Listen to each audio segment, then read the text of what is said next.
जय हिंद मेरे प्यारे साथियों, उम्मीद है आप सब बेहतर होंगे, अच्छे होंगे, स्वस्थ होंगे।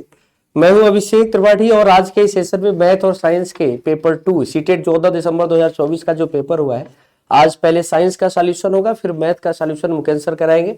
तो आइए शुरुआत करते हैं और बहुत जल्दी हम लोग इसके आंसर की पे जाएंगे, समय ज्यादा नहीं देंगे। चलिए, तो सबसे पहले आज के सेशन को सभी लोग एक बार लाइक जरूर कर दीजिएगा, सेशन को लाइक कर दीजिएगा, शेयर कर दीजिएगा। ये सारी चीजें मैं बोलूंगा, विजिबल तो आपको होगा ही। क्वेश्चन में पूछा है achievement in STEM related courses influenced by gender. ये असर्शन है, रीजन इसका है कि problem solving strategy used by boys and girls are different. कह रहा है कि स्टेम कोई शिक्षा के संबंधित पाठ्यक्रमों में उपलब्धि लिंग द्वारा प्रभावित होती है, इसकी बात कर रहा है। स्टेम क्या है दोस्त? तो स्टेम एक टेक्नोलॉजी है जिसमें आपने पढ़ा होगा।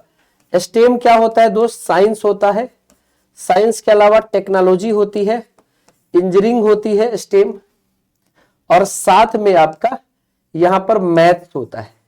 तो स्टेम का यही मतलब होता है, साइंस, टेक्नोलॉजी, इंजीनियरिंग और मैथ, ये सब भी जेंडर के द्वारा प्रभावित होती हैं क्या? आप बताइए, साइंस, टेक्नोलॉजी, इंजीनियरिंग और मैथ क्या ये जेंडर के द्वारा प्रभावित होती हैं? असर्शन पूछा है, लड़के और लड़कियों द्वारा प्रयोग की गई समस्या समाधान रणनीतियां अलग होती है। देखिए, साइंस, टेक्नोलॉजी, इंजीनियरिंग और मैथ्स में ऐसी कोई भी अवधारणा बच्चों के मन में नहीं रखनी है, या कोई होती ही नहीं है कि मेल के लिए अलग हो और फीमेल के लिए अलग हो। तो यहां पर जो है जेंडर द्वारा प्रभावित होती है। तो स्टेम संबंधी पाठ्यक्रम में उपलब्धि जो होती है जेंडर के द्वारा प्रभावित होती है, ऐसा कुछ नहीं होता है। लड़के और लड़कियों द्वारा प्रयोग की गई समस्या समाधान रणनीतियां भिन्न, ये तो परफेक्ट गलत है, यानी आर तो गलत होगा ही होगा। आर गलत है यहां पर देखिए, और यहां देखिए कह रहा है कि आर, हाँ, तो यहां पर मामला बस एक ही ऑप्शन आपको दिख रहा है, तो इस ऑप्शन के तहत आपको 4 पे जाना होगा। ए सही है और आर गलत है, ए सही है और आर गलत है, यहां पर दोनों गलत है। एक मिनट रुक जाइए, ऑप्शन आपके पास यहां पर है कि दोनों गलत है, ठीक ना। तो असर्शन कह रहा है कि stem related courses is influenced by gender, science, technology, engineering और मैथमेटिक्स के कोर्स जेंडर के द्वारा प्रभावित होते हैं। इस स्टेटमेंट को हम गलत बता रहे हैं। चलिए, दूसरा जो ऑप्शन है ये बहुत ही बढ़िया और शानदार क्वेश्चन था, इस क्वेश्चन को मैं समझा देता हूं। कह रहा है कि कायिक प्रवर्धन की एक प्रवृत्ति, कायिक प्रवर्धन की एक तकनीक है, जिस तकनीक में एक पौधा है, उसकी एक डाली को क्या किया गया है, मिट्टी से दबा दिया गया है। कुछ दिनों के बाद जड़ निकलता है, जड़ के बाद उसके कुछ दूसरे हिस्से से काट देते हैं, एक नया पौधा तैयार हो जाता है। तो कह रहा है ये कायिक प्रवर्धन की कौन सी तकनीक है? इसको लेयरिंग कहते हैं, और इसमें जैस्मीन का पौधा आप उगा सकते हैं। हिंदी में परतन और जैस्मीन, हिंदी में क्या होगा दोस्त? परतन होगा और जैस्मीन होगा, परतन और जैस्मीन होगा, ठीक है। चलिए, तो इसके बाद के बारे में बात करेंगे, ठीक है। और जस्ट बाद आपके पास मैथ के क्वेश्चन के साथ मुकेश सर मिलने वाले हैं। कहा है कि निम्नलिखित में से कौन सा कथन सही है? स्टेटमेंट समझिएगा। कह रहा है क्रिस्टलीकरण एक रासायनिक प्रक्रिया है, पानी को बर्फ बना दो, क्रिस्टल बना दो, ये भौतिक प्रक्रिया होगी, न कि रासायनिक होगी। प्रकाश संश्लेषण रासायनिक प्रक्रिया सही है, क्योंकि दोबारा प्रकाश और दोबारा कार्बन डाइऑक्साइड यहां से जनरेट नहीं होगा। कार्बन डाइऑक्साइड जलाओगे तो जनरेट हो सकता है, लेकिन यह रासायनिक प्रक्रिया है। फल का पकना भौतिक प्रक्रिया है, गलत है। दूध से दही का बनना रासायनिक प्रक्रिया है। इस सेशन में बी और डी जो है आपका एक सही स्टेटमेंट है, यानी बी और डी आपका क्या होगा? सही होगा। चलिएगा, अगला आंसर आप देख सकते हैं। कह रहा है कि निम्नलिखित में से कौन सी रणनीति जांच पड़ताल उन्मुख विज्ञान शिक्षण का समर्थन करेगी? देखिएगा, कह रहे हैं which of the following strategy support inquiry oriented science learning. आप बच्चों के साथ लर्निंग बाय डूइंग मेथड के साथ काम कर रहे हैं, बच्चों को सिखाने की बात कर रहे हैं, लेकिन कैसे? तो बच्चों को एक्सपेरिमेंट करा के, प्रयोग करा के। पहला कह रहा है वास्तविक और आभासी भार के बीच में अंतर को समझाना। बच्चे को आप समझा रहे हैं कि वास्तविक भार क्या है, आभासी भार क्या है। समझाने से ज्यादा बेहतर होता आप एक्सपेरिमेंट कराते। आर्किमिडीज सिद्धांत को परिभाषित और व्याख्या करना, इसमें भी परिभाषा सिखाई जा रही है, व्याख्या कराई जा रही है। जल में डुबाने पर किसी वस्तु के भार घटने को प्रदर्शित करना, इसमें बच्चा कोई वस्तु पानी में डालेगा, उसका हल्का भार होगा, उसको महसूस करना, ये एक्सपेरिमेंट का मेथड है, ये सही है। विद्यार्थियों को तैरने और डूबने से गतियों में सम्मिलित रखना। अब देखिए, तैरने और डूबने से संबंधित गतिविधियों में सम्मिलित रखना है, दोनों आपका लर्निंग बाय डूइंग है, लेकिन इसमें तीसरे को ज्यादा सुपीरियर समझा जाएगा। चलिए, आगे की बात कर रहे हैं। ये क्वेश्चन था जो बड़ा ही जबरदस्त और शानदार था। इसमें 3 फिल इन द ब्लैंक्स थे, हार्मोन वाले चैप्टर का था। कह रहा है ए हार्मोन हमारे शरीर में कार्बोहाइड्रेट, प्रोटीन और वसा के उपापचय को नियंत्रित करता है। हमारे शरीर में इकलौती ग्रंथि अग्नाशय होती है जिसके द्वारा स्रावित 3 hormone lipase, amylase, trypsin carbohydrate, protein और वसा को पाचित करते हैं। लेकिन यहां कह रहा है कि एक हार्मोन, वो तीनों एंजाइम है, कह रहे नियंत्रित करता है और यह फलाना ग्रंथि यानी बी ग्रंथि से स्रावित होता है और आहार में सी ग्रंथि के कामकाज को प्रभावित करता है। फिर सोचने पर यह समझ में आता है कि एक और ग्रंथि हमारे गले में पाई जाती है, नाम है थायराइड। थायराइड ग्रंथि से थायरॉक्सिन हार्मोन निकलता है और आयोडीन जो है एक ऐसा तत्व है, अधातु तत्व है जो थायरॉक्सिन में रोल निभाता है। तो जाहिर सी बात है, आप पूरा स्टेटमेंट पढ़ते हैं कि थायरॉक्सिन हार्मोन हमारे शरीर में कार्बोहाइड्रेट, प्रोटीन और वसा के उपापचय को नियंत्रित करता है। राइट है।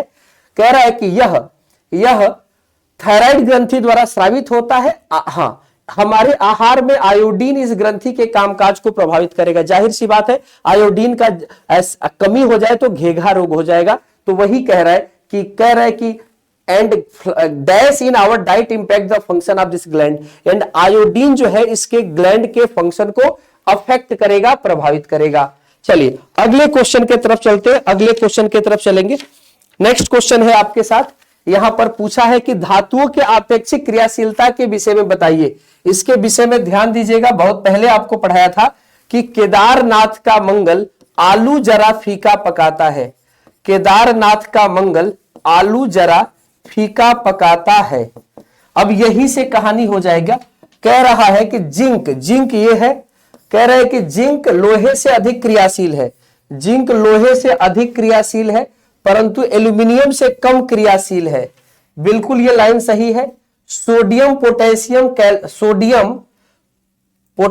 और कैल्शियम से अधिक क्रियाशील है। तो सोडियम पोटेशियम और कैल्शियम से अधिक क्रियाशील नहीं है।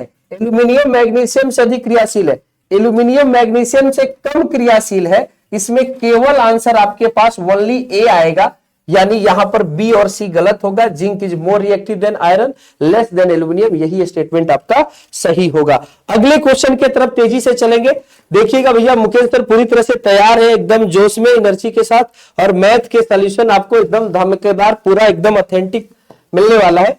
कहा गया है इसमें, ये ऑप्शन आप देख सकते हैं, ये 4 ऑप्शन दिया हुआ है। लार्ज सर्कुलर लीव्स, पत्तियां जो गोलाकार होती है, waxy coating, stem have large tunnel, और रिबन लाइक लीव्स।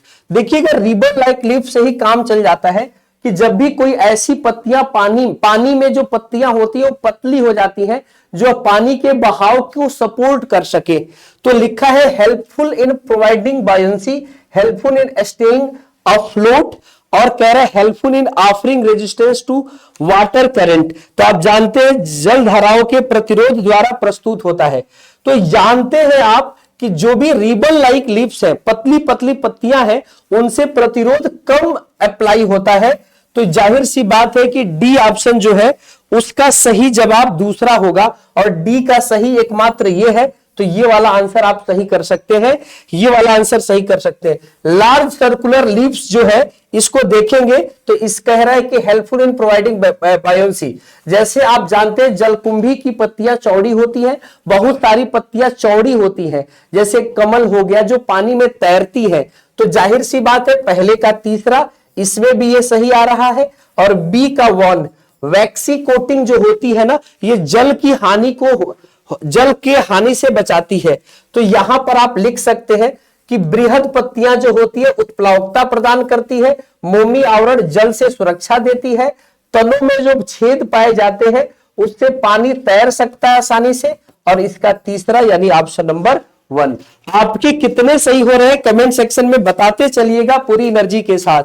ये क्वेश्चन देखिएगा, बहुत बढ़िया क्वेश्चन है, और इस क्वेश्चन पे एक डाउट भी आ रहा था कि इसका सही जवाब क्या होगा। चलिए इस क्वेश्चन के आंसर के तरफ चलते हैं। कह रहा है कि विद्यार्थी कक्षा 7 में निम्नलिखित गतिविधि बताई गई। विद्यार्थी को 4 लोहे के दंड दिए गए जिनमें 2 दंड चुंबक पहचान करने के लिए कहा गया। इस गतिविधि के माध्यम से निम्नलिखित में से कौन सी प्रक्रिया कौशल को प्रोत्साहित किया जा सकता है। तो यहां देखिएगा, इस पूरे एक्सपेरिमेंट में सही आपको ऑप्शन ए मिलेगा कि सबसे पहले आपने अवलोकन किया, कल्पना किया और एक प्रयोग किया कि चारों को टांग दिया, चारों लोहे के जो टुकड़े थे टांग दिया, जो चुंबक होंगे उत्तर और दक्षिण दिशा में रुक जाएंगे और वहीं से आप सोच सकते हैं, क्लासिफाई कर सकते हैं कि भैया कौन चुंबक है और कौन धातु है। मेरे हिसाब से यही सही होगा। वैसे आप ये भी कर सकते हैं कि प्रक्षेपण के बाद वर्गीकरण और निष्कर्ष, लेकिन हिसाब से 1 ही आपके लिए ज्यादा बेहतर आएगा क्योंकि इसमें प्रयोग की बात हो रही है। अगला क्वेश्चन कह रहा है, क्या कह रहा है, निम्नलिखित में से कौन विज्ञान में खुली पुस्तक आकलन का उद्देश्य नहीं होना चाहिए। आप जानते हैं अगर बच्चों में ओपन बुक टेस्ट कराते हैं तो उसमें कौन आपका उद्देश्य नहीं होना चाहिए, तो परीक्षाओं में अधिक अंक लाना। देखिए अगर आप ये सोचते हैं कि स्टूडेंट के डर को कम करने के लिए किताब के साथ पेपर देने देते हैं तो ये सही बात है कि भैया डर को कम करने दीजिए। पुस्तक के अन्वेषण का अवसर प्रदान करना, पुस्तक को और अच्छे से पढ़ने के लिए देना, यह भी अच्छी बात है। कह रहे टू गाज कंसेप्चुअल अंडरस्टैंडिंग ऑफ लर्नर, ये भी सही बात है। लेकिन परीक्षाओं में अधिक अंक लाने के लिए अगर आप किताब देते हैं तो ये आपके लिए क्या हो जाएगा, गलत आंसर आएगा। चलिए इसका गलत मीनिंग होगा। अगला क्वेश्चन कह रहा है, क्या कह रहा है कि माध्यम ए और बी के घनत्व से अधिक है। देखिएगा माध्यम ए का घनत्व, मीडियम ए का घनत्व जो है, डेंसिटी जो मीडियम ए का है वो बी से अधिक है, बी से अधिक है परंतु सी से कम है। ए का बी से अधिक है, सी से कम है। किस माध्यम में ध्वनि की वेग सबसे तेज गति से होगी। तो आप जानते हो वेलोसिटी ऑफ साउंड जो होता है वो डेंसिटी के क्या होता है, प्रोपोर्शनल होता है। तो वेलोसिटी ऑफ साउंड सी का सबसे ज्यादा, फिर ए का, फिर बी का। तो सी ए बी आपको याद रखना है, पहले सी फिर ए फिर बी, ठीक ना। इसका सही आंसर पूछा है कि ध्वनि की सबसे तेज गति सी में होगी। किसमें होगी, सी में होगी। चलिए क्वेश्चन नंबर 71 पे चलते हैं और इस क्वेश्चन का आंसर देखिएगा। पूछा है इसमें से कौन सा सही है। यह क्वेश्चन हमने आपको बहुत बार कराया। देखिएगा एटॉमिक नंबर 9 है तो प्रोटॉन की संख्या भी 9 होगी, इलेक्ट्रॉन भी 9 होगा। अगर न्यूट्रॉन 10 है और एटॉमिक नंबर 9 है तो 10 9 19 हो जाएगा मास नंबर। तो ए बी सी 19 9 9, ये आप देख सकते हैं 19 9 9, यहां पर ऑप्शन आपको दिखाई दे रहा है। देखिएगा मास नंबर 24 है, न्यूट्रॉन आपका नहीं पता, प्रोटॉन 12 है तो इलेक्ट्रॉन भी 12, परमाणु क्रमांक 12। और अगर आप चाहते हैं न्यूट्रॉन निकालना तो 24 में से 12 गया। कभी भी द्रव्यमान संख्या मास नंबर में से आप इलेक्ट्रॉन घटा देंगे या प्रोटॉन घटा देंगे, प्रोटॉन घटा देंगे तो न्यूट्रॉन आ जाएगा। ऑप्शन नंबर 3 आपका परफेक्ट आंसर आएगा। अगले क्वेश्चन के तरफ चलेंगे। यहां पर पूछा हुआ है बड़ा बढ़िया सवाल, कह रहा है कि अवमुख यानी उत्तल दर्पण का उपयोग वाहनों के रियर व्यू मिरर के रूप में होता है या ऊर्ध्व शीर्ष रूप में होता है। ये बात तो सही है, कथन अभिकथन सही है, चारों में अभिकथन सही लिखा है। कह रहे ये ऊर्ध्व शीर्ष व विवर्धित प्रतिबिंब होते हैं। कह रहा है दूसरा ऑप्शन क्या करे, दे फॉर्म इरेक्ट और ए लार्ज इमेज। ये गलत है, ये कभी बड़े प्रतिबिंब नहीं बनाते, छोटे बनाते। They have wider field of view, ये भी सही है। तो ए और आर आपका है, ए और R2 सही है। तो ए सही है, साथ में R2 सही है। तो ए सही है और आप लिख सकते हैं कि R2, ए सही है, केवल R2 ही ए की सही व्याख्या करता है। ठीक है बेटा, ए सही है तथा केवल R2 ही इसकी सही व्याख्या करता है। चलिए अगले क्वेश्चन के तरफ चलेंगे।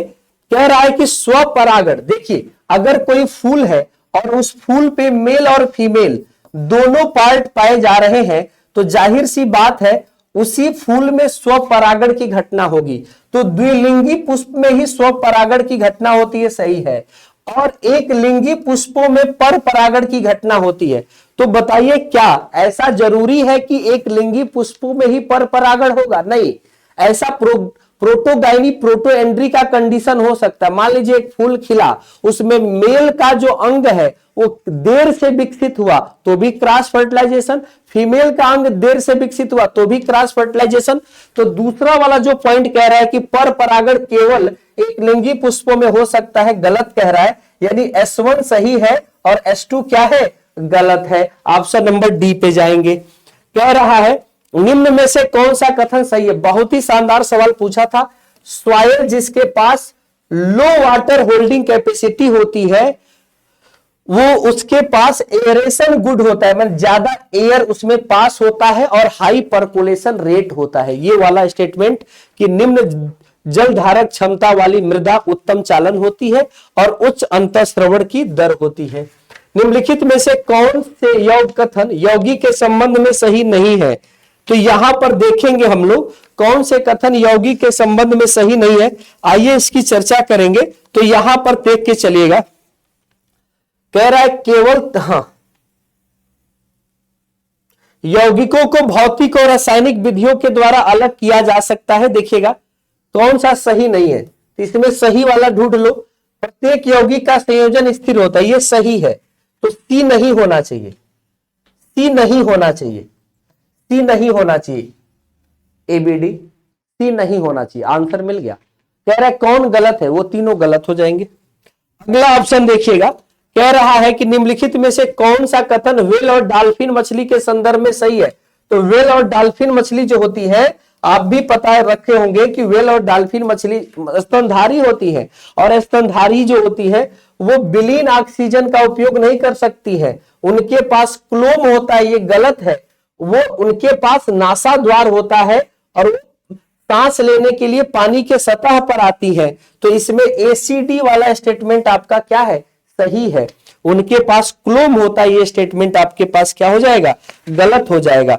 और एक ये क्वेश्चन है, क्वेश्चन नंबर 77, इसमें थोड़ा डाउट समझ में आया है, बाकी क्वेश्चन क्लियर है।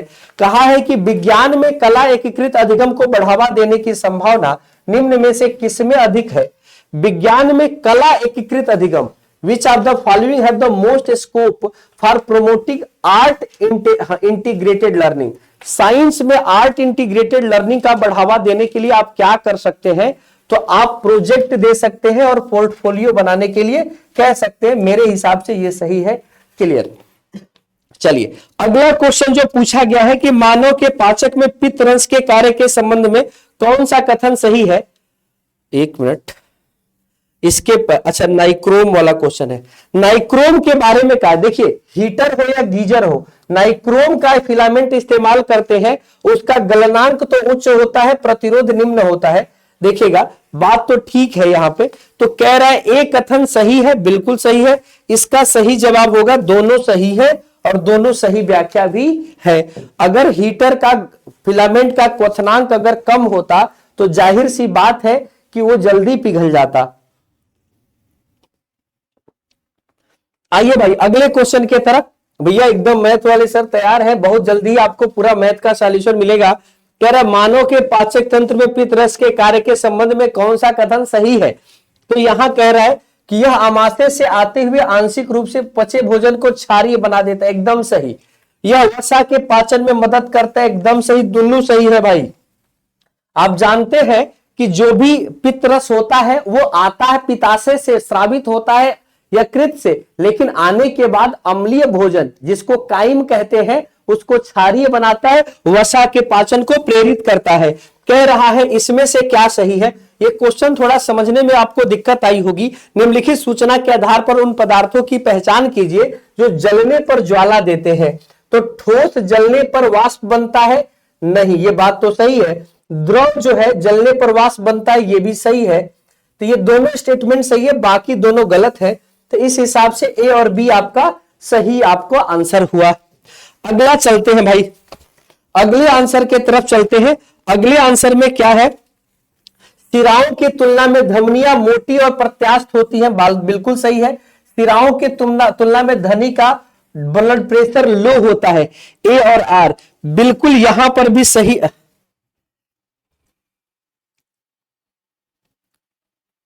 ये गलत है बेटा। सिरा की तुलना में धमनी में ब्लड प्रेशर कम होता है, धमनी में ब्लड प्रेशर ज्यादा होता है दोस्त, धमनी में ब्लड प्रेशर ज्यादा होता है। धमनी की मोटी भित्ति होती है, आर्टरी की मोटी भित्ति होती है, इलास्टिक होती है, ब्लड प्रेशर भी हाई होता है। तो पहला सही, दूसरा गलत। अगले आंसर के तरफ चलेंगे। इसमें कह रहा है कि द्रव में डूबे बिंब पर उत्प्लावन बल कार्य करती है। आपको पानी में फेंक दिया जाए, कोई वस्तु को पानी में फेंक दिया जाए, उत्प्लावन बल ऊपर की ओर लगेगा, ऊर्ध्वमुखी दिशा में लगेगा। चलिए अगला क्वेश्चन आपके लिए है भैया, अगला क्वेश्चन देखिएगा, पूछा है कि निम्न में से कौन सा प्रश्न अपसारी है। अपसारी प्रश्न के एक से अधिक जवाब हो सकते हैं। तो इसमें कह रहा है अगर पृथ्वी का आकार आधा कर दिया जाए तो गुरुत्व कैसे प्रभावित होगा, इसका आंसर फिक्स होगा। क्या वो ऊपर की ओर फेंकी हुई वस्तु नीचे आती, इसका भी आंसर होगा गुरुत्वाकर्षण के कारण। क्या होता है अगर पृथ्वी पर गुरुत्वाकर्षण नहीं होता, तो इसके बहुत सारे जवाब हो सकते हैं। कोई वस्तु से रिलेटेड बताएगा, कोई अलग अलग चीजों को लेकर अलग अलग बातें बता सकता है। ठीक है, तो इसका आंसर आपका तीसरा होगा। अगला क्वेश्चन पूछा है रिफ्रैक्टिव इंडेक्स वाला। ये क्वेश्चन बढ़िया क्वेश्चन रहा है।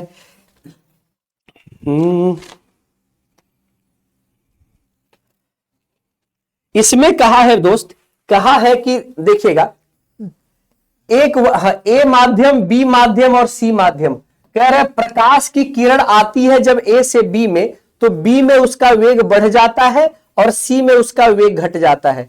तो जिसमें वेग बढ़ा है उसमें घनत्व कम है, और जिसमें कम हुआ है उसमें घनत्व बढ़ा है।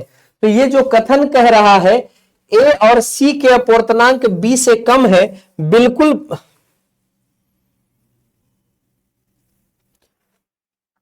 कह रहे जब प्रकाश की किरण ए से बी में प्रवेश करती है तो उसकी चाल घटती है। अच्छा, उसकी चाल घटती है लिखा है, सॉरी, उसकी चाल घटती है लिखा है बेटा। तो उसकी चाल अगर घट रही है तो उसका घनत्व बढ़ गया होगा। फिर कह रहा है कि जब वो सी माध्यम में जाती है तो वेग बढ़ा है तो घनत्व घटा होगा। तो बी का घनत्व ए और सी के घनत्व से अधिक होगा।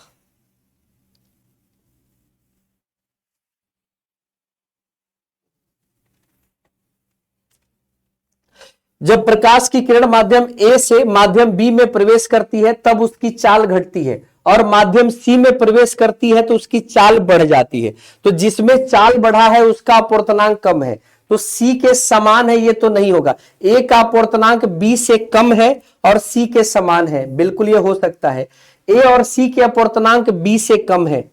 ए और सी के अपूर्णांक घनत्व के समतुल्य होता है, सी से कम है बेटा, ये ठीक है, यही सही होगा।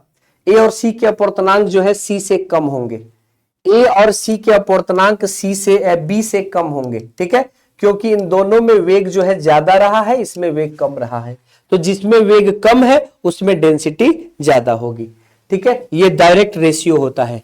अगला क्वेश्चन आपके सामने आया है, देखिएगा। कह रहा है कि मानव शरीर का सामान्य तापमान 37 है और ऊष्मा उच्च तापमान से निम्न तापमान की ओर जाती है, दोनों सही है।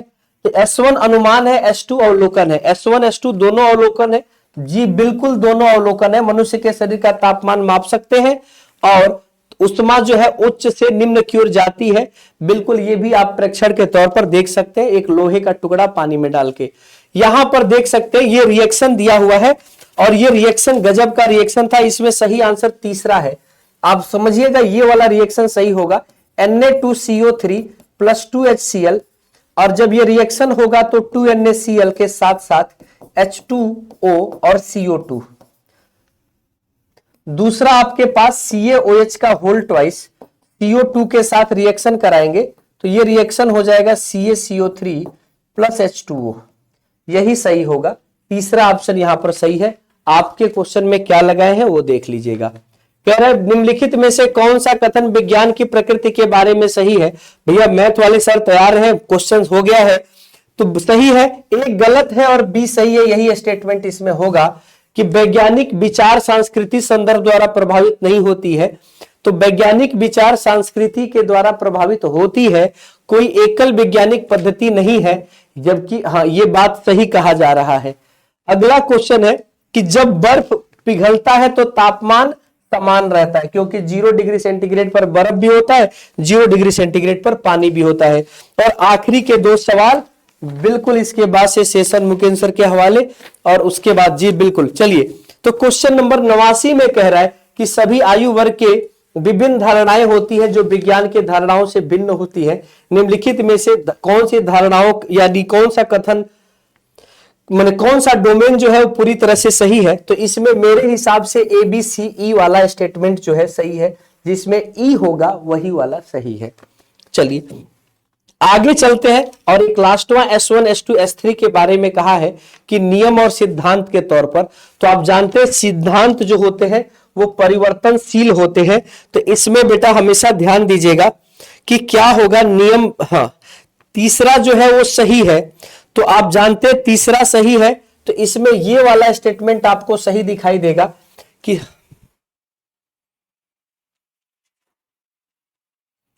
S1 और S3 आपके सही है जबकि S2 आपके गलत है। तो इसी के साथ आपका यह साइंस का जो है पूरी तरह से आपने 30 क्वेश्चन का एनालिसिस देख ली।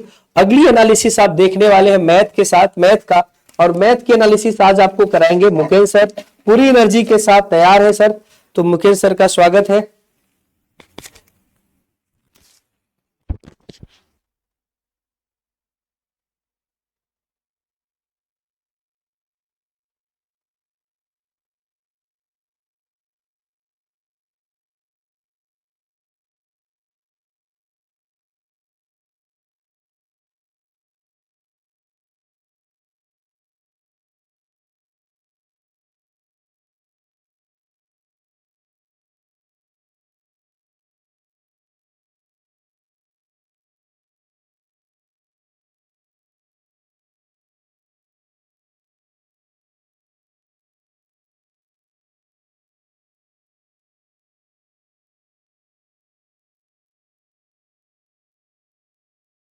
मेरे प्यारे साथियों, आप सभी साथियों का एक बार फिर से आपके अपने परिवार teaching group by MD classes पर स्वागत है, अभिनंदन है। मुझे पूरा भरोसा है मेरे प्यारे साथियों कि आप सभी लोगों का जो एग्जाम है वो एकदम बेहतर रहा होगा, एकदम बढ़िया रहा होगा, आपका जो अटेम्प्ट है वो भी बेहतर रहा होगा। तो आइए अब यहाँ पर हम लोग क्या करते हैं, मैथ के जो क्वेश्चंस आपने सॉल्व किए उनका देख लेते हैं आंसर्स। क्या सभी लोग मैच करा लेंगे और हमें इस वीडियो के कमेंट बॉक्स में बताएंगे मैथ में आपका स्कोर कितना बन रहा है। चलिए भाई देखिए, जैसे क्वेश्चन नंबर पहला लिखा है, कह रहा है बताइए यहां पर कौन सी जो है वो मानक रूप में लिखी गई है, कौन सा जो नंबर है वो मानक रूप में लिखा गया है। तो देखिएगा यहां पर जो राइट आंसर बनेगा वो 0.6 इंटू 10 टू पावर 5 बनेगा, है ना। याद रखिएगा यूनिट डिजिट से यहां पर लेंगे तो क्या बनेगा, 0.6 इंटू 10 टू पावर 15 बन जाएगा। अगर मैं इसी क्रम में अगले क्वेश्चन की बात करता हूं तो अगला क्वेश्चन आप सभी के सामने ये रहा। पंचचतुर्भुज में क्या करते हैं, angle A plus angle B plus angle C plus angle D और प्लस एंगल ई सबको जोड़ करके 540 के बराबर कर देंगे। और मेरे मित्र जब इसको सॉल्व करेंगे तो सॉल्व करने के बाद जो आंसर निकल के आएगा वो आपका देखो, यहां से मैंने सॉल्व किया था 10x बराबर निकल के आया है कितना, 540। तो x की वैल्यू 53 निकल के आई, कितनी आई 53। यहां पर आप रखेंगे 53, 2x प्लस 10 लिखा है तो 2 गुणा 53 प्लस 10 करेंगे तो बाबूजी कितना निकल के आएगा, 116। यानी कि भाई साहब ने एकदम सही टिक किया। इस क्वेश्चन का राइट आंसर क्या बनेगा, 116 बन जाएगा। आई होप यहां तक क्लियर होगा। अगला क्वेश्चन आपके सामने है, अगर थोड़ा सा क्लियर नहीं दिख रहा तो मैं इसको जूम कर देता हूं। देखो क्या लिखा है, कह रहा है कि प्रारंभिक स्तर पर गणित की पाठ्य पुस्तकों में निम्नलिखित में से कौन सी विशेषता सबसे उपयुक्त है, which of the one of the following is the most appropriate feature of mathematics text book at elementary level. अवधारणाओं को ठोस से अमूर्त की ओर प्रस्तुत किया जाता है, बिल्कुल बात ठीक है। जो concept should be presented from concrete to abstract, अवधारणाओं को ठोस से अमूर्त की ओर प्रस्तुत किया जाता है ना। बताओ भाई, तो इस क्वेश्चन का राइट आंसर क्या बनेगा, ऑप्शन नंबर ए बन जाएगा। उम्मीद है आप सभी लोग एकदम शानदार तरीके से पेपर करके आए होंगे, चीजें आपको समझ आ रही होंगी। सीआई का क्वेश्चन है, खूब पूछा जाता, सीआई जो है खूब पूछा जाता है। 8000 वाली चीज 9500 हो गई है। ब्याज कितना मिला है, 1500 ब्याज मिला है। अगर हम 1 वर्ष के ब्याज की बात करते हैं तो मेरे प्यारे साथियों ये कितना लिखा, 8000 लिखा है। 8000 का 1 वर्ष में 15/2% यानी कि 15/200 बनेगा। अगर हम यहां से काटेंगे तो कितना आएगा, 4 यानी कि 600। तो 1 वर्ष में ब्याज कितना है, 600। 1500/600 का मतलब कितना हो जाएगा, 2 सही 1/2.5 वर्ष, यानी कि कह सकते हो 2.5 वर्ष जो है उसके लिए ब्याज दिया गया है, 2.5 वर्ष के लिए दिया गया, ये समय निकल के आएगा। क्लियर है। अब यहां पर देखो ब्याज की दर कितनी है, 20%। ब्याज की दर कितनी है, 20%। 20% तो 40%। अब 2.5 वर्ष तो आधा वर्ष और 20 का आधा 10% ये, तो यहां पर टोटल कितना बनेगा, तो आप कहेंगे 40 10 54 54 4 58 58.4%। और ये ब्याज हमेशा निकाला जाता है मूलधन का इतने %। ठीक है बाबूजी, तो ये जो वैल्यू निकल के आएगी ये आएगी 4672। तो अब मूलधन 8000 ब्याज 4672, कुल मिलाकर के क्या बन जाएगी, दोनों ऐड कर देंगे 12672, इस क्वेश्चन का राइट आंसर बन जाएगा। आई होप यहां तक चीजें क्लियर होंगी। ठीक है, चलो अगले क्वेश्चन की बात करते हैं। तो अगला क्वेश्चन आप सभी के सामने ये रहा, करा किन्हीं दो तिर्यक रेखाओं के बीच, दो समांतर रेखाओं को एक तिर्यक रेखा प्रतिच्छेद कर रही है। संगत कोण मान लो एक ही है 3x-20, दूसरा है 5x-60। संगत कोण आपस में बराबर होते, ये बात आपको पता होनी चाहिए। करस्पॉन्डेंस एंगल जो है आपस में इक्वल होते हैं। तो देखो 3x-5x कितना आएगा, 2x बराबर कितना आएगा, 40 आएगा। तो x का मान कितना आया, 40/2 का मतलब 20 बन जाएगा, 20 बन जाएगा। अब कह रहा है इसका मान बताओ 4x + 30, तो 4 × 20 + 30, 4 × 20, 80 में 3 जोड़ेंगे 110। राइट आंसर कितना आएगा, ऑप्शन नंबर सी। बताओ भाई, क्लियर है? याद रखिएगा यहां पर करेस्पॉन्डेंस एंगल जो होते हैं, संगत कोण होते हैं, वो आपस में बराबर होते हैं। अगले क्वेश्चन की बात करते हैं। निम्नलिखित में से किसका उपयोग विद्यार्थियों में समस्या समाधान की योग्यता, मापन योग्यता और प्रयोगात्मक योग्यता का रिकॉर्ड रखने के लिए किया जाता? तो याद रखिएगा उपाख्यान रिकॉर्ड, या कह सकते हैं एनेक्डोटल रिकॉर्ड, है ना। Which one of the following is used to record student problem solving ability, measurability and experimental ability? तो क्या आएगा, एनेक्डोटल रिकॉर्ड। चलिए अगले क्वेश्चन की बात करते हैं। समलंब की बात की जा रही है। अगर मैं डायग्राम की बात करता हूं, इस प्रकार से डायग्राम बनेगा, इस प्रकार से डायग्राम बन जाएगा। कौन सी भुजा बड़ी है, सीडी बड़ी है, यानी कि ए बी सी डी नीचे आएगा। बताओ भाई, क्लियर है? अब देखो जरा आगे, ये 24 है, ये 24 है, भुजाओं के बीच की दूरी 12 है, ये 12 है, सॉरी भाई, ये 13 है, ये 13, इसमें ट्रायो लगाएंगे 5 12 13, तो ये 5 हो गई, ये 5 हो गई, तो 5 5 10, टोटल 24, ये कितनी बची, 14। समांतर चतुर्भुज का क्षेत्रफल 1/2 समांतर भुजाओं का योग, समांतर भुजाओं का योग गुणा ऊंचाई कितनी है, 13। ऊंचाई कितनी भैया दोनों भुजाओं के बीच की, तो 12। अब अगर हम काटना चाहें इसको, तो देखो जरा, यहां पर 2 से काटेंगे 6 आएगा, ये लिखा है 38, 38 गुणा 6 कितना आता है, 208 गुणा 6 48, 228 कितना आएगा, 180 + 48 228, यानी कि राइट आंसर क्या बनेगा, ऑप्शन नंबर ए पहला इस क्वेश्चन का राइट आंसर बन जाएगा। चलिए भाई, वेरी गुड, यहां तक क्लियर होगा। अगले क्वेश्चन की अगर हम बात करते हैं, तो पूछा है, ये बताओ जरा इसका बहुलक क्या आएगा। मेरे प्यारे साथियों समझ पा रहे होंगे, तो बहुलक और माध्य के बीच का अंतर, अगर हम माध्य की बात करते हैं तो माध्य बराबर क्या होता है, यानी कि औसत की बात कर रहे हैं, ठीक है।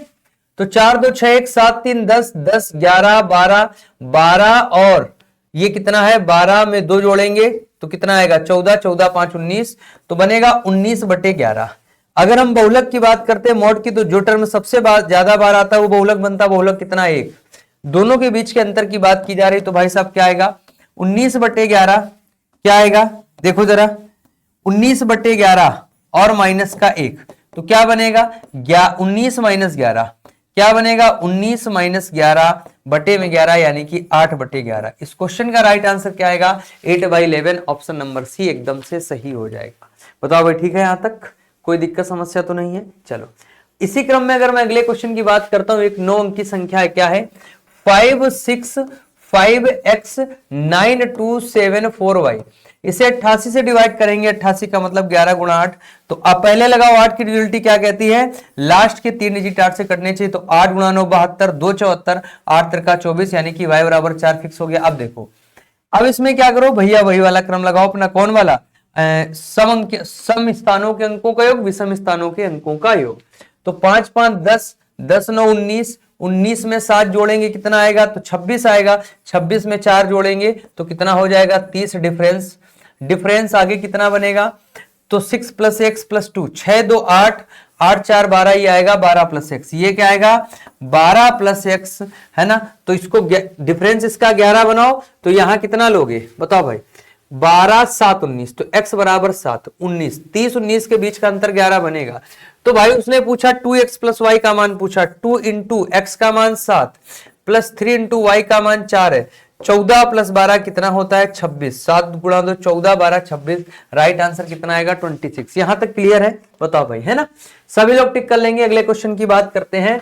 Many occupation such as accountancy, banking, shopkeeping, tailoring, etc requires mathematics directly or indirectly. This is an explanation of, किसका एक्सप्लेनेशन, तो याद रखिएगा आप कहेंगे यूटिलिटेरियन यानी कि उपयोगितावादी का। किसका है एक्सप्लेनेशन, आप बोलेंगे उपयोगितावादी का। चलो अगले क्वेश्चन की अगर हम बात करते हैं इसी क्रम में, अगला क्वेश्चन आप सभी के सामने है।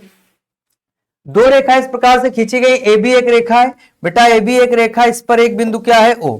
अब यहां से ये सी है, यहां पर ये डी है, ओ से दो रेखाएं, ये 90 दिया उसने। आगे कह रहा बीओडी 3x है, ये कितना है 3x, कोण एओसी x है, ये x है, तो भाई ये पूरा 180 बनता है, 180 में 90 ये हो गया, तो ये 3x 4x, 4x बराबर 90, तो x बराबर कितना आएगा 45/2, x बराबर कितना आएगा 45/2 आएगा। बीओडी का मान पूछा, बीओडी का मान 3x है, तो 3x की वैल्यू क्या बनेगा 3 गुणा 45/2, इसका मतलब हो जाएगा 67.5 डिग्री। इस क्वेश्चन का राइट आंसर बनेगा कि नहीं बनेगा बताओ भाई। 3 इंटू एक्स की वैल्यू कितनी है, तो आप कहेंगे 45/2, तो 135/2 का मान 67.5 डिग्री इस क्वेश्चन का राइट आंसर बनेगा। अगले क्वेश्चन की बात करते हैं। प्राथमिक स्तर पर पूर्णांकों का जोड़ पढ़ाने के लिए किसका प्रयोग सबसे कम लाभदायक है, तो याद रखिएगा अगर हम उच्च प्राथमिक स्तर की बात करते हैं, याद रखिएगा उच्च प्राथमिक स्तर में हम क्या है use of chart paper, chart paper का प्रयोग ना के बराबर करते या फिर कम से कम करते हैं। ठीक है, चलो अगले क्वेश्चन की अगर बात की जाए तो इसको सॉल्व करेंगे जब आप, तो याद रखिएगा यहां इसको मैंने सॉल्व किया था, तो सॉल्व करने पर देखो भाई मेरा के का मान क्या निकल के आया है। चलिए भाई, तो यहां पर हम बता देते हैं, इसको मैंने अभी सॉल्व किया है, तो के की वैल्यू यहां से निकल के आएगी बेटा, बताओ भाई क्या निकल के आई 15/8 है ना, 68/11। एक्स बराबर के बराबर जब सॉल्व करेंगे -68/11 निकल के आया है। ठीक है, और इसको हल करने पर 5/8 आया था। जब x की वैल्यू या k की वैल्यू यहां पर रखी थी तो कितना निकल के आया 5/8 निकल के आया है। अगला क्वेश्चन आप सभी साथियों के सामने ये रहा। चलिए भाई अगले क्वेश्चन का राइट आंसर क्या बनेगा, तो आरोही क्रम बदलकर अवरोही हो जाएगा। मीनू ने श्यामपट पर कुछ संख्याएं बढ़ते हुए क्रम में व्यवस्थित करके इस प्रकार लिखी हैं। देखो भाई उनमें प्रत्येक संख्या को -1/2 से गुणा कर दिया जाए। अगर हम -1/2 से गुणा कर देंगे तो अभी संख्या किस क्रम में है, तो आप कहेंगे अभी है आरोही क्रम में। अभी आरोही क्रम में है तो आरोही क्रम से बदलकर ये अवरोही क्रम हो जाएगा, यानी कि उल्टा हो जाएगा। Ascending order will now B change into descending order. ठीक है, क्योंकि नंबर माइनस हो गए फ्रैक्शन में। चलो यहां पर आप देख पा रहे होंगे, कह रहा है कि निम्नलिखित में से क्या गणित में आके जाने वाली विद्यार्थियों की सबसे महत्वपूर्ण क्षमताओं को निरूपित करता है। Which of the following represent the most important capabilities to learners to be assessed to mathematics? तो पहला लिखा use ability to use abstraction to perceive relationship, यानी कि संबंधों को समझने के लिए अमूर्तता का उपयोग करने की क्षमता होना, यह भी ठीक लग रहा है। इसके बाद कौन सा ability to apply mathematic concept to solve problem related to situation, ये भी ठीक है। दैनिक जीवन की परिस्थितियों से संबंधित समस्याओं को हल करने के लिए गणितीय अवधारणाओं का अनुप्रयोग करने की क्षमता होना, यानी कि ए और सी बनेगा। बाबूजी इस क्वेश्चन का राइट आंसर क्या बनेगा, ए और सी, यानी कि ऑप्शन नंबर बी इस क्वेश्चन का राइट आंसर बन जाएगा। चलो भाई अगले क्वेश्चन की बात की जाती है। किसी वस्तु का क्रय मूल्य दिया है 750 है, अंकित मूल्य पर इतने की छूट दे रहे हैं। जब हमने वस्तु को 608 में बेचा तो 24% का डिस्काउंट किया, यानी कि ये 76% की वैल्यू है। बटे में 76 गुणा 100 कर दोगे कितनी बार भाग जाएगा, ये 8 बार भाग जाएगा, निकल के आएगा 800। यानी कि एमपी कितना है 800, सीपी कितना है, तो आप कहेंगे 750। तो भाई ये कितना हो गया 50। हमें लाभ कितने का होगा 50 का, कहां से 800 से, गुणा 100%। ये हम लाभ निकालने कह रहे हैं। अगर हम एमपी पर ही वस्तु को बेच दे, 750 वाली चीज 800 में बेच देंगे, 50 का फायदा होगा। कहां से 800 से, इंटू 100%। यहां तक ठीक है। चलो इससे ही कैंसिल कर दो। यदि वस्तु को अंकित मूल्य पर बेचा जाए तो कितना लाभ होगा, यही तो बोला कितना लाभ होगा। अरे भैया लाभ क्रय मूल्य से निकालते बेटा, लाभ क्रय मूल्य से, तो 50 का लाभ होगा कहां से 750 से, क्रय मूल्य 750 गुणा कितना आएगा 100%, गुणा 100%। इससे इसका काम खत्म।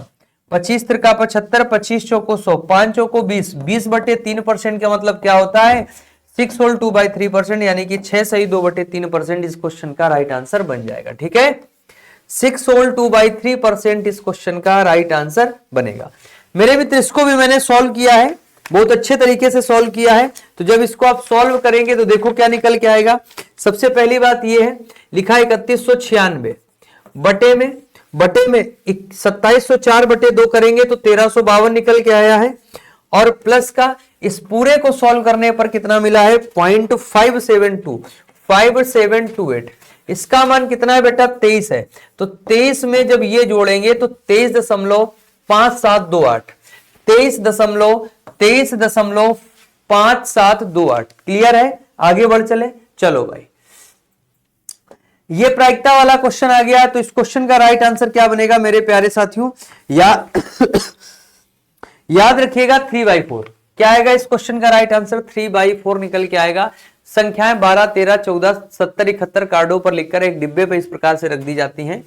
फिर डिब्बे में से बिना अंदर देखे कार्ड निकाला जाता है। इसकी प्रायिकता क्या होगी कि निकाले गए कार्ड पर एक ऐसी संख्या जो कह रहा अभाज्य नहीं है, विच इज नॉट प्राइम, जो प्राइम नहीं है। अगले क्वेश्चन की बात करते हैं, निम्नलिखित में कौन सी गणित शिक्षण की एक ध्यान केंद्रित विधि नहीं है। तो याद रखिएगा गणित शिक्षण की लेक्चर मेथड जो है वो, यानी कि व्याख्यान विधि कह सकते हो, क्या व्याख्यान विधि जो है वो यहां पर इसका मेथड नहीं है, इसकी विधि नहीं है। अगले क्वेश्चन की अगर बात करेंगे तो देखो, एक कोई पहिया एक चक्कर में जितनी दूरी तय करती है, एक कोई पहिया एक चक्कर में जितनी भी दूरी तय करता है, समझ रहे हैं, जितनी दूरी तय करता है वो क्या बनता है यहां पर। तो आप कहेंगे सर जी वही तो यहां पर उसके द्वारा तय की गई दूरी बनती है। तो एक चक्कर की दूरी क्या होती है, परिधि होती है। परिधि का मतलब 2πr, 2πr का मान कितना 350। अब वो कह रहा 50 चक्कर लगाए 2πr, r की वैल्यू क्या है तो 25 सेंटीमीटर, त्रिज्या कितनी है 25 सेंटीमीटर। तो कितने चक्कर लगे हैं, तो आप कहेंगे चक्कर लगे 350। तो 350 का गुणा इधर करो और 350 का गुणा इधर कर दो, है ना। चलो भैया 7 से काटेंगे कितना आएगा 50 आएगा, 50 गुणा, ठीक है ना, बताओ भाई 2πr एक पहिए की हो जाएगी, ठीक है। अच्छा देखो ये सेंटीमीटर निकल के आएगा, तो अब अगर हमें मीटर में निकालेंगे तो 100 से भाग कर दो, 100 से क्या करो भाग कर दो, तो 50 ये 2 आएगा और 2 से इसको कैंसिल कर दो, तो ये कितना बन जाएगा, तो आप कहेंगे 22 पंचे, बताओ भाई 110, है ना, और 22 दूनी 44, 11 55, 44 11 55 राइट आंसर कितना आएगा 550, यानी कि option number C. Option number C मेरे प्यारे मित्र इस क्वेश्चन का राइट आंसर बन जाएगा। चलो भाई अगले क्वेश्चन की बात करते हैं। तो अगला क्वेश्चन आप सभी के सामने ये रहा दिखाई दे रहा है बेटा, क्या करें ये थोड़ा सा है ही, है ना, जो पेपर है आपका वही लगा है जैसे आया है। Which of the following statement correct about assessment, आकलन के लिए कौन सा कथन सबसे ज्यादा सही है, ये उसने बोला है। आकलन के लिए कह रहा बताओ कौन सा सबसे ज्यादा कथन सही है, तो लिखा अधिगम के रूप में मूल्यांकन, स्वमूल्यांकन, सहकर्मी मूल्यांकन के और अवसर उत्पन्न होते हैं। यानी कि assessment as learning generates opportunity for self assessment and peer assessment, ठीक है। चलो भाई तो ये भी क्लियर हो गया। इसी क्रम में अगर अगले क्वेश्चन की बात करते हैं, अगला क्वेश्चन आपके सामने है।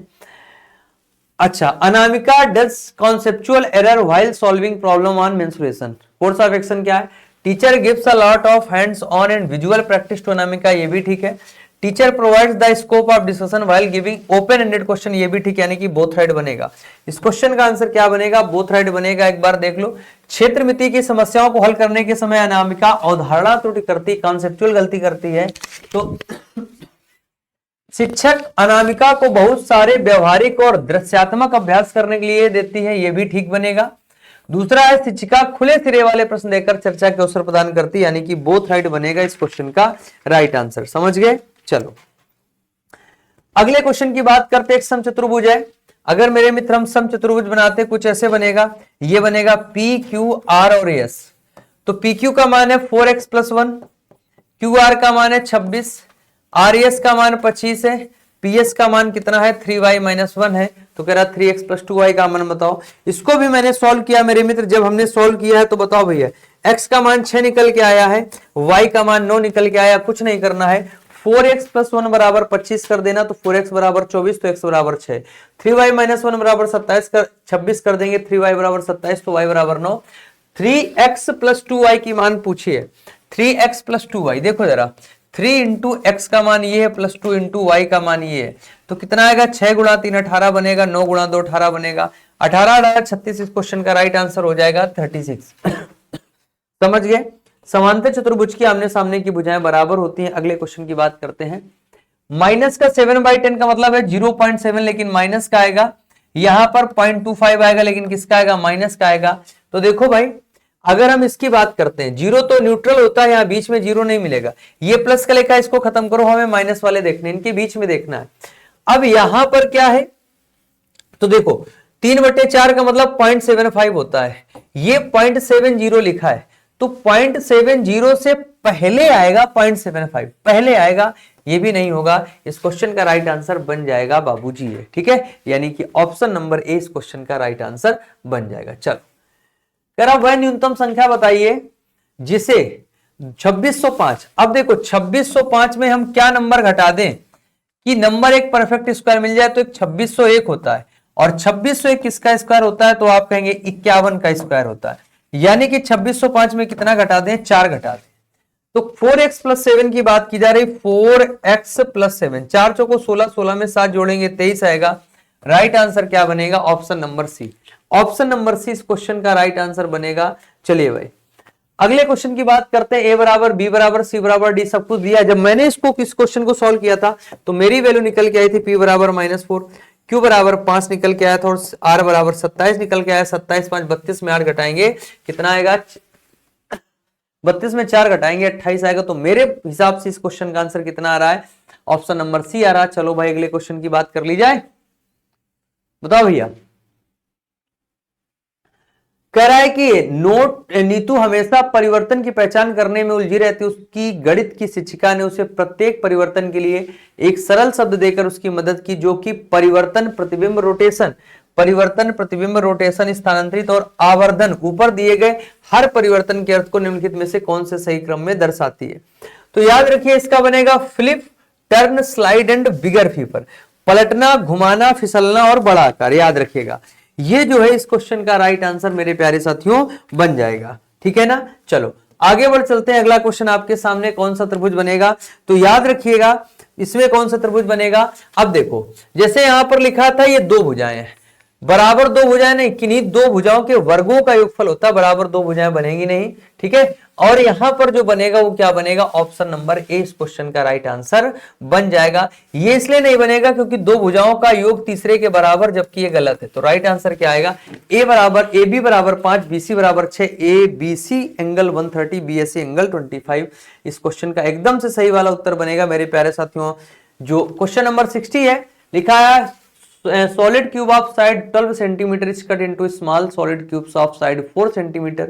What will be the relation between the total surface area of original cube and the new total surface area of the small cube to be formed? तो याद रखिएगा, जब भी हम देखो, वो एक्चुअल में अगर हम हिंदी में पढ़ ले तो कह रहा है 12 भुजा सेंटीमीटर वाले ठोस घन को छोटे छोटे घनों में काटा गया है। प्रत्येक भुजा की भुजा 4 है। प्रारंभिक घन का कुल पृष्ठीय क्षेत्र, तो देखो याद रखो, यहां पर घन का क्षेत्रफल होता है, क्या होता है? 6a²। तो 6 इंटू a² ये हो जाएगा, और पुराने वाले का बनेगा 6 इंटू a², ये हो जाएगा। तो आप कहेंगे देखो 6 इंटू a² ये हो जाएगा। तो अगर हम दोनों के रेशियो की बात करते हैं, तो अगर आप देखो भाई, इससे कैंसिल हुआ, तो 144 ये हो गया, ये कितना हो जाएगा? तो आप कहेंगे 6a² तो बनेगा।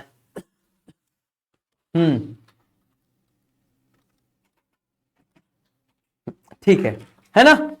अच्छा, ये कितने हो जाएंगे? 9। बताओ भाई, ये 9 ही तो बनेंगे भाई। इंटू एन कर देंगे। अगर मान लो इनका ठोस घन, तो पहले ये देखेंगे कितने बनेंगे। तो अगर कितने बनेंगे पहले हम ये देखेंगे, छोटे छोटे घनों में काटा जाता है। ये प्रत्येक की भुजा 4 है, तो भुजा की पावर 3, तो 64 गुणा n बराबर क्या हो जाएगा? 144।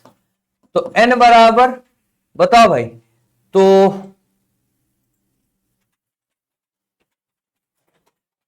अच्छा, पृष्ठीय क्षेत्रफल छोटे घनों के, अरे भैया कुल पर 6a² वाला कॉन्सेप्ट लगाओ। 6a² तो 1/3 आएगा ना। अब यहां से देखो जरा, वो यहां पर एक्चुअल में ये पूछ रहा है कि अगर हम एक बड़ा घन बनाते हैं और बड़ा घन हमारा ये है, बड़ा घन ये है, अगर इसकी भुजा हमारी कितनी है, देखो अगर ये भुजा 12 है, अब इसको काट के छोटे छोटे घन में बनाया है तो इसकी भुजा कितनी हो जाएगी, छोटे छोटे घन में बनाया है तो इसकी भुजा कितनी हो जाएगी, आप बोलेंगे 4 हो गई, इसकी भुजा कितनी होगी 4। तो आयतन, तो क्षेत्रफल की बात की जा रही, तो नया कुल पृष्ठीय क्षेत्रफल प्रारंभिक कुल पृष्ठीय क्षेत्रफल का कितना हो जाएगा, तो याद रखिएगा प्रारंभिक कुल पृष्ठीय क्षेत्रफल का 1/3 हो जाएगा। बढ़ेगा तो है ही नहीं, ये तो दिमाग से तुरंत हटा देना, बढ़ेगा तो है ही नहीं, कितना हो जाएगा 1/3 हो जाएगा। जब छोटी भुजा की गई है तो क्षेत्रफल भी छोटा हो जाएगा। बताओ भाई क्लियर है? तो सभी लोगों ने मैच करा लिया, सभी को बहुत बहुत धन्यवाद। आप सभी लोग ये कमेंट करके जरूर बताइएगा कि स्कोर आपका कितना हुआ है, मार्क्स आपके कितने बने हैं। ठीक है, चलिए भाई सभी को एक बार फिर से बहुत बहुत शुभकामनाएं, बहुत बहुत शुभाशीष आशीर्वाद। उम्मीद करते हैं आप सभी लोग जो है एक बेहतर स्कोर करेंगे सीटेट के इस एग्जाम में। ठीक है, सभी को बहुत बहुत धन्यवाद, थैंक यू, शुक्रिया, गुड लक।